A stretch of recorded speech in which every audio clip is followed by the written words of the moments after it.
नमस्कार मित्रांनो, शासनाचा ड्रीम प्रोजेक्ट असलेला महामार्ग म्हणजे शक्तीपीठ महामार्ग आणि हा जो महामार्ग आहे मित्रांनो हा नागपूर ते गोवा दरम्यान तयार होणार आहे। तर मित्रांनो शक्तीपीठ महामार्गाची अत्यंत महत्त्वाची माहिती, महत्त्वाची अपडेट आपण या व्हिडिओमध्ये जाणून घेणार आहोत। तर नमस्कार, मी राज मेश्राम मराठीशाळा.com या युट्यूब चॅनलवर पुन्हा एकदा आपलं सहर्ष स्वागत आहे। मित्रांनो मित्रांनो पीठ महामार्ग या महामार्गाचा अगोदरच आपण आपल्या चॅनलवर एक व्हिडिओ बघितलेला आहे आणि आजच्या या व्हिडिओमध्ये आपण शक्तीपीठ महामार्गाची अत्यंत महत्त्वाची माहिती जाणून घेणार आहोत। तर मित्रांनो शक्तीपीठ महामार्ग हा नागपूर ते गोवा दरम्यान तयार होत आहे आणि या महामार्गाची अत्यंत महत्त्वाची अपडेट आलेली आहे। कोणकोणत्या जिल्ह्यातून जाणार आहे, शेतकऱ्यांना काय मिळणार आहे, किती पैसे मिळणार आहे, शक्तीपीठ महामार्ग नेमका काय आहे याची संपूर्ण सविस्तर माहिती जाणून घेण्यासाठी व्हिडिओला स्किप न करता पूर्ण बघा। चॅनलवर जर नवीन असाल तर चॅनलला सबस्क्राइब करायला विसरू नका आणि व्हिडिओ जर आवडला तर व्हिडिओला लाईक व शेअर करा।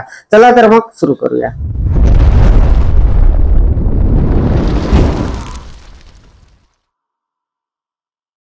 तर मित्रांनो या जिल्ह्यातून जाणार शक्तीपीठ महामार्ग जाणार। तुमचा जिल्हा आहे का? जिल्ह्याची यादी पहा। शक्तीपीठ महामार्ग सध्या महाराष्ट्रात चर्चेचा विषय ठरलेला एक महत्त्वाकांक्षी प्रकल्प म्हणजे नागपूर ते गोवा जोडणारा शक्तीपीठ महामार्ग होय। हा 6 पदरी महामार्ग केवळ प्रवासाचा वेळ कमी करणार नाही तर धार्मिक आणि आर्थिक दृष्टिकोनातूनही राज्यासाठी क्रांतिकारक ठरणार आहे। विदर्भ, मराठवाडा, पश्चिम महाराष्ट्र आणि कोकण या विभागांतील 12 जिल्ह्यांना जोडणारा या महामार्गामुळे महाराष्ट्राच्या विकासाचा वेग निश्चितच वाढणार आहे। शक्तीपीठ महामार्ग म्हणजे काय? शक्तीपीठ महामार्गाची सुरुवात वर्धा जिल्ह्यातील पवनार येथून होणार असून तो थेट गोव्याच्या पत्रादेवी पर्यंत जाणार आहे। या मार्गामुळे नागपूर ते गोवा हा 18 ते 20 तासाचा प्रवास जो आहे तो फक्त 7 ते 8 तासामध्ये आपल्याला पूर्ण करता येणार आहे। या महामार्गाला शक्तीपीठ हे नाव देण्यामागे एक महत्त्वपूर्ण धार्मिक कारण असल्याचे सांगितले आहे। महाराष्ट्रातील महत्त्वाच्या देवी स्थळांना जोडणारा हा महामार्ग असेल। यामध्ये कोल्हापूरची महालक्ष्मी माता, तुळजापूरची भवानी माता, माहूरची रेणुका माता आणि सप्तशृंगी देवी या प्रसिद्ध शक्तीपीठाचा समावेश करण्यात आलेला आहे। त्याचबरोबर पंढरपूरचे विठ्ठल मंदिर, औंढा नागनाथ, परळी वैजनाथ आणि नांदेडचा गुरुद्वारा अशा प्रमुख तीर्थक्षेत्रांना जोडणी मिळणार आहे। त्यामुळे भाविकांचा प्रवास अधिक सुलभ होणार आहे।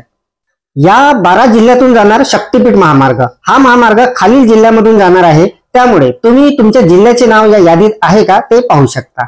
तर मित्रांनो शक्तीपीठ महामार्ग ज्या 12 जिल्ह्यातून जाणार आहे ते जिल्हे पुढील प्रमाणे असणार आहेत: वर्धा, यवतमाळ, नांदेड, हिंगोली, परभणी, बीड, लातूर, धाराशिव म्हणजे उस्मानाबाद, सोलापूर, सांगली, कोल्हापूर आणि सिंधुदुर्ग या 12 जिल्ह्यातून शक्तीपीठ महामार्ग जो आहे तो जाणार आहे।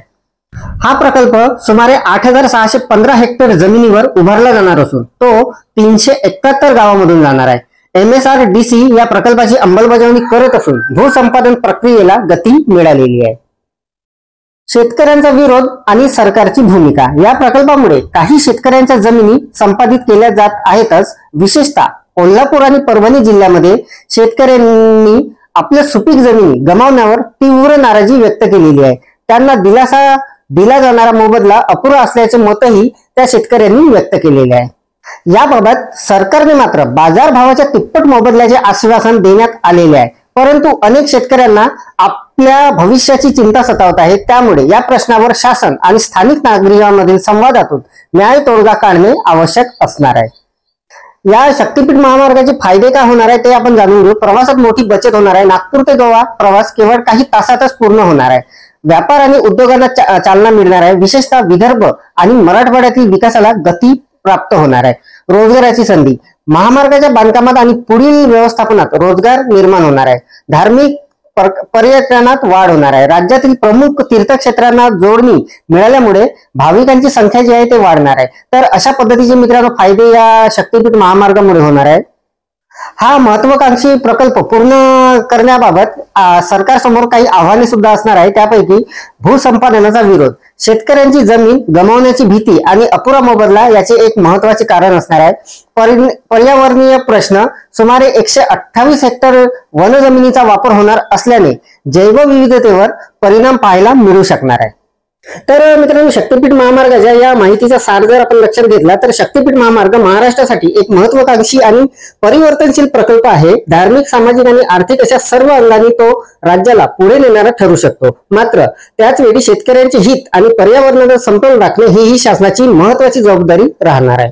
तर मित्रांनो, अशा पद्धतीने आपण शक्तीपीठ महामार्गाची अत्यंत महत्त्वाची अपडेट, महत्त्वाची माहिती या व्हिडिओच्या माध्यमातून जाणून घेतलेली आहे. अपेक्षा आहे आपल्याला ही माहिती समजलेली असेल, व्हिडिओ आवडलेला असेल. व्हिडिओ जर आवडलेला असेल तर व्हिडिओला लाईक करा, शेअर करा आणि अशाच नवनवीन व्हिडिओ, नवनवीन अपडेट जाणून घेण्यासाठी माझ्या मराठीशाळा.com या यूट्यूब चॅनलला सबस्क्राईब करायला विसरू नका. पुन्हा व्हिडिओ असेल एका नवीन माहितीसह, नवीन अपडेटसह. तोपर्यंत धन्यवाद.